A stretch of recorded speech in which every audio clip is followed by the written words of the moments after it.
કે તમે જે બીજું ધર્મ ધ્યાન કરતા, શાસ્ત્ર અધ્યયન કરતા, ભિક્ષા કરતા, આ સમયે સુઈ જતા, સમયે ભિક્ષા કરતા, એ બધું મને તો કોઈ વાંધો નતો. પણ એક વાત, તમે જે સામે લોટો પીડ્યો છે એ લોટાને તમે રોજ વેલા ઉઠી પેલું કામ લોટો માંજવાનું કરો, સાફ કરી અને મૂકી દો. રાતે સુતા પેલા પાછો માંજો ને પાછો મૂકી, પાછો સવારે ઉઠીને પાછો એ જ લોટાને ફરી માંજો ને પાછો કોરો કરીને મૂકી, પછી સાંજે પાછો એ જ લોટાને લઈ પાછો માંજો, કોરો કરીને મૂકી દો. પાછો સવારે ઉઠીને પેલું કામ એ જ કરવાનું, ઓલો લોટો ઉટકવાનો, માંજવાનો, સાફ કરવાનો, લોચું કરી મૂકી દો.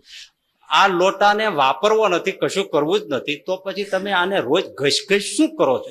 બહુ સરસ મજાની વાત છે. સંત જ્ઞાનેશ્વર પાસે એક મુમુક્ષુ આવેલા અને જ્ઞાનેશ્વરજી એમને ખૂબ સત્સંગ કરાવ્યો. મુમુક્ષુ સારો હતો, બધું પીધું, દોષ નીકળી ગયા, શુદ્ધ થયો, સારી સ્થિતિ આવી. હવે એને એમ લાગે છે કે મને પર્યાપ્ત સ્થિતિ અનુભૂતિ થઈ છે, બ્રહ્માનુભૂતિ થાય છે. પણ સંત તો જાણી જાય ને, આવા મોટા સંત હોય એ તો બધું જાણે. એમણે કહ્યું કે જો મારે તને જે શીખવવાનું હતું, જે આપવાનું હતું, સંત જ્ઞાનેશ્વર કે મેં તને આપી દીધું. પણ એક છેલ્લો પાઠ છે શીખવા જેવો, એ હું નહીં આપું. એ એક સાધુનું તને નામ આપું છું, એમની પાસે તું જા અને એ તને શીખવાડશે. મારું નામ આપજે, મને ઓળખે છે. એમનું નામ ઠામ ઠેકાણું આપ્યું. પેલો મુમુક્ષુ સિદ્ધ સાધક જે ગણો તે એમની પાસે પહોંચ્યા. સાધુએ આવકાર આપ્યો, જ્ઞાનેશ્વરના નામથી વધારે હેત આપ્યું.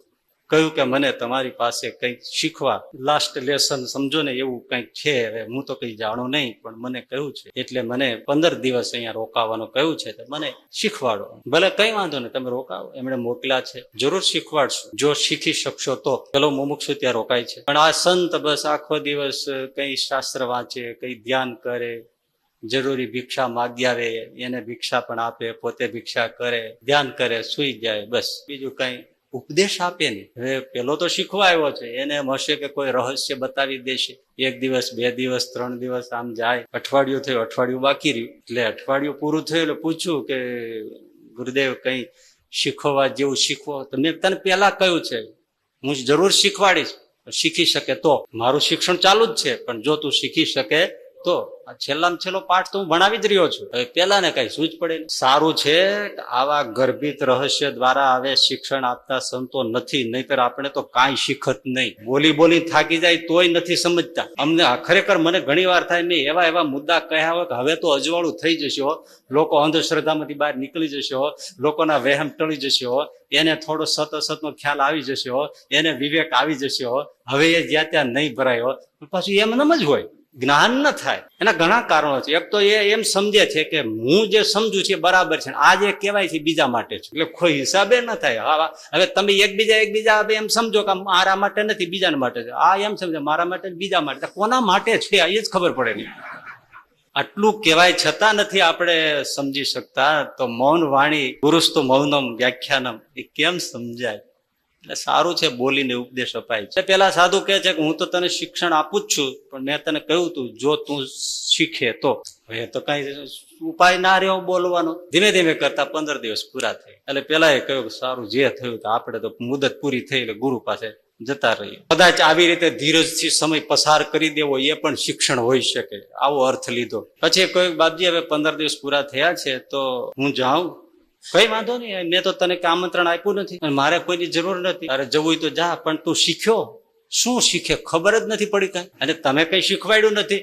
આપણે તમે એમ જ કહે છે અમારે ઘણું ભણવું છે, માસ્તરને જ આવડતું નથી. અને પછી પેલા સાધુએ કહ્યું કે મેં તો કઈ તને આમ કહ્યું નથી, શીખવા જેવું શીખ્યું પણ તું પકડી શક્યો નથી. પણ તને હવે કઈ પૂછવું હોય તો પૂછી લે, પછી જા. કે પૂછવા જેવું તો મને બીજું તો શું હોય, પણ એક મને તમારી વિચિત્ર વાત ન સમજાણી એ હું પૂછી લઉં એટલે મને પછી આખી જિંદગી ખટકે નહીં. કે તમે જે બીજું ધર્મ ધ્યાન કરતા, શાસ્ત્ર અધ્યયન કરતા, ભિક્ષા કરતા, આ સમયે સુઈ જતા, સમયે ભિક્ષા કરતા, એ બધું મને તો કોઈ વાંધો નતો. પણ એક વાત, તમે જે સામે લોટો પીડ્યો છે એ લોટાને તમે રોજ વેલા ઉઠી પેલું કામ લોટો માંજવાનું કરો, સાફ કરી અને મૂકી દો. રાતે સુતા પેલા પાછો માંજો ને પાછો મૂકી, પાછો સવારે ઉઠીને પાછો એ જ લોટાને ફરી માંજો ને પાછો કોરો કરીને મૂકી, પછી સાંજે પાછો એ જ લોટાને લઈ પાછો માંજો, કોરો કરીને મૂકી દો. પાછો સવારે ઉઠીને પેલું કામ એ જ કરવાનું, ઓલો લોટો ઉટકવાનો, માંજવાનો, સાફ કરવાનો, લોચું કરી મૂકી દો.